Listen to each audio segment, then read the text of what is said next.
You're listening to the Better Husband, Father, and Man podcast, a show dedicated to empowering, encouraging, and equipping you to become exactly what our title says, a better husband, father, and man. I am your host, Michael Vance Jr., and I am joined, as always, by my co-host and father, Michael Vance Sr. Dad, will you welcome everyone? Welcome, welcome, welcome. How's everybody doing today? Glad to be here. Better Husband, Father, Man podcast.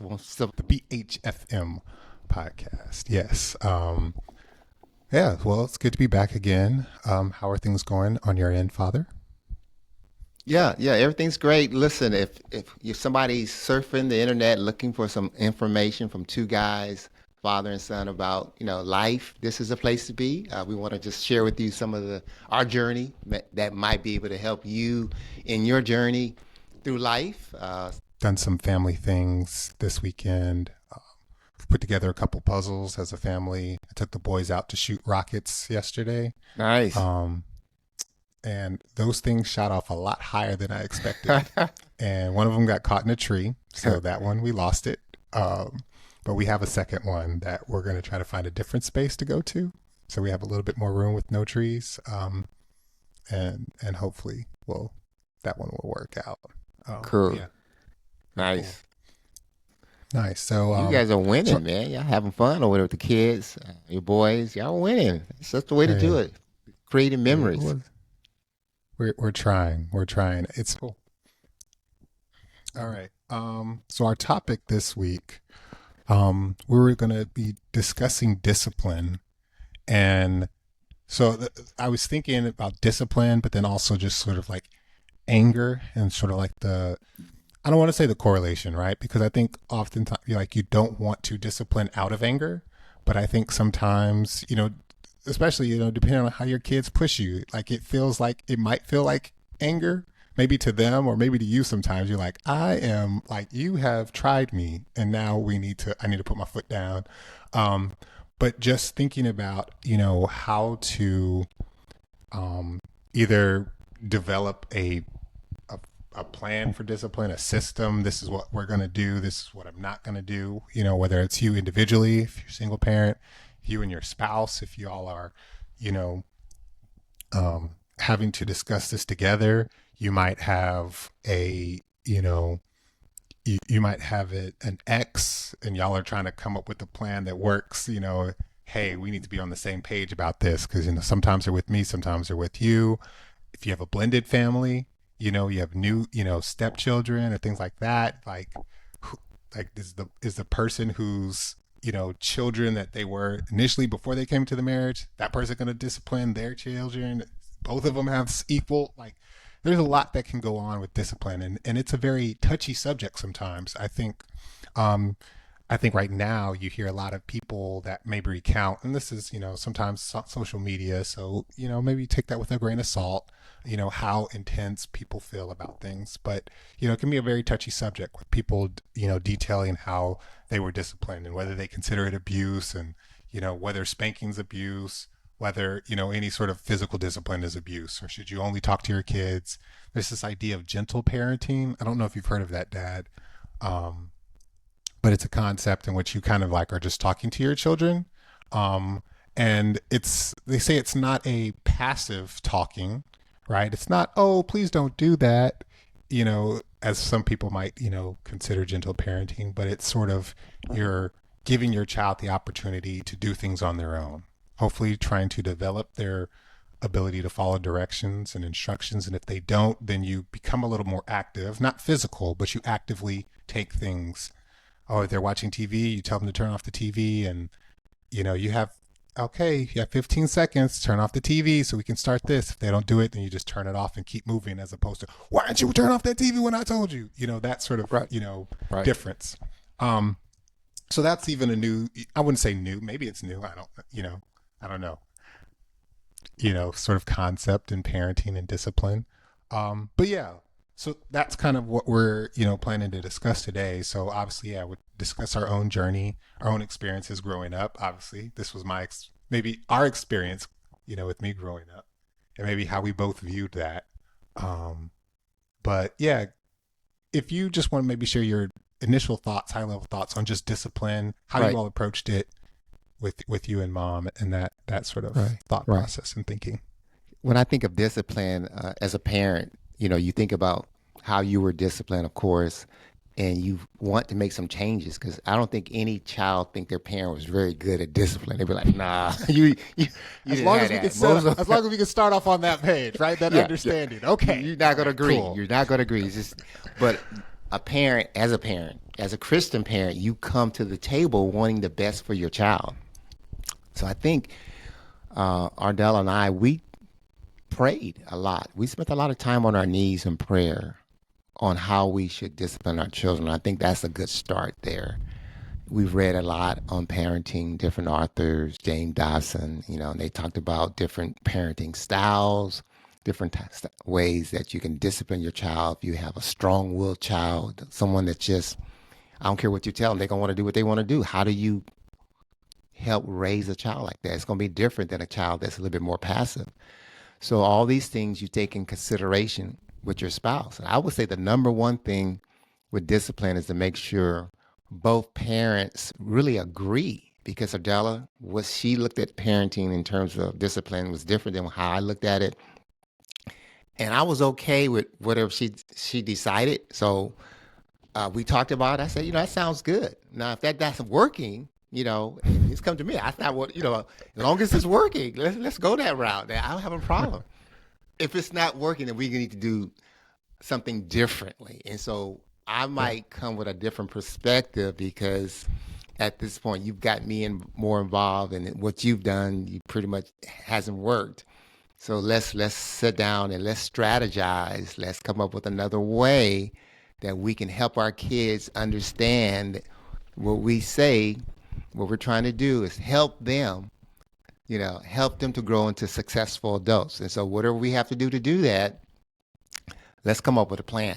So that's the first thing. Start, with prayer and have a united agreement that this is how we're going to do it. Mm-hmm. And then once you do that, it's all about implementing that. Making sure that we do what we said we're going to do, and not changing. You say, "Well, yeah, I thought about that, but I don't want to do it." And it's not going to work. You always have to agree.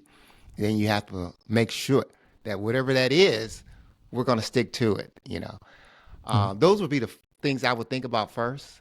I think Okay. every child is different. Every parent is different. So you've got to really, you and your spouse are the only two people really that needs to agree about how it's going to happen Yeah. and come up with your own solutions on parenting and discipline, and then just stick with it. That's what I would say. I don't think there's a right or wrong. I think that you work with what you have. You know your kids. You're the one that's seeing them every day, how they respond, and you come up with the best based on your God-given spiritual gifts and abilities. What do you need to do to help this child, understand it? When you say no or you say yes, that's it. Don't be, do what I say when I'm telling you to do something. If you try to work Yeah. around that, you got a kid that's constantly trying to get you to might be a good salesperson, coming up. That might be something that he got a good gift. He wants to convince me that that kid gonna go for it. He's got entrepreneur, he's got some skills here. Let's develop that skills, but still, I still have to discipline him. So Yeah. what do? You don't want to break their spirit. Yeah. You don't want them so afraid of you. Oh, you jumps and you come in the room, they're jumping and they can't. You don't want that. You want to have a relationship with them, but at the same time, you're the parent, and you've got Yeah. to help them understand that you're trying to, at the end of the day, help them to become adults. And like you said, when they're young, there's certain things you can do with them. You can talk with them; they understand it. And sometimes they might not understand because, if they're sticking their finger in a light socket, or they're keep removing, you got the little guards, they remove it and play. They like playing with that. You might have to pop Mm-hmm. them upside their head a couple of times and make them cry and say, you can't do that, kid. You're going to hurt yourself. If you got a kid that loves to run outside and cross the street, and Mm-hmm. you've told him, you cannot be running across the street, stay in our yard, and that kid keeps doing that, you might have to grab him by his collar a couple of times and say, look here. You gonna kill yourself. Yeah. So I Yeah. think it depends on the issues that the kid, the issues, and then your parenting style. Yeah. So that's what I'll throw that out there first. What's your thoughts? Yeah. I mean, so and well, I'll segue a little bit too once I give my thoughts. Um, I do think that you know parent discipline for different children is different, right? We have three boys, and they're vastly different.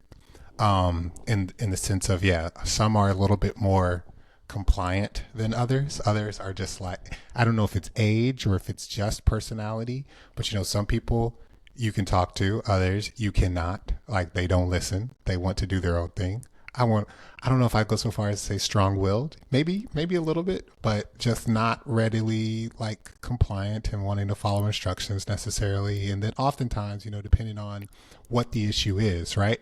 If there's if there's a matter that is causing strife between two children, that's going to be different than just you telling them to do something, them not doing it, or them, you know, not cleaning up when they should.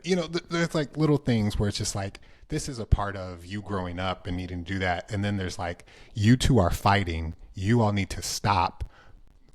Some don't like to stop fighting. Sometimes they want to get back at the other person, these sort of things. And some people don't listen, so it's kind of hard, kind of always gauging where the type of situation that you're in and what you should try to do to employ. Oftentimes we just try to remove them from the situation. All right, let me take this little one and just take them, remove them, because if you just let them, they're not going to listen. They're Right. literally not listening. Right. We've had Micah, please stop chasing him, or Ezra, stop chasing your brother. Like they just trying to get the last lick. They need that. They need the last lick. And so if the two of them are going back and forth, like you just have to remove one of them from the situation. It's the only thing you can do. Physically pick them up and move them. Um, and so, but with Asher, who's, 9 now, you can talk to him. But Asher is a little bit more sensitive, a little bit more and so it's different in how you approach him because he's more sensitive. And he likes to see fairness. That's like his big thing. He wants to be treated the same as his brothers, though he's not. So if I do something to him, or if I do some, I need you to do the same thing to them, right? If I were to discipline him differently, Asher, go to your room. You two sit down here. Why do I have to leave? Why? What? We should all go.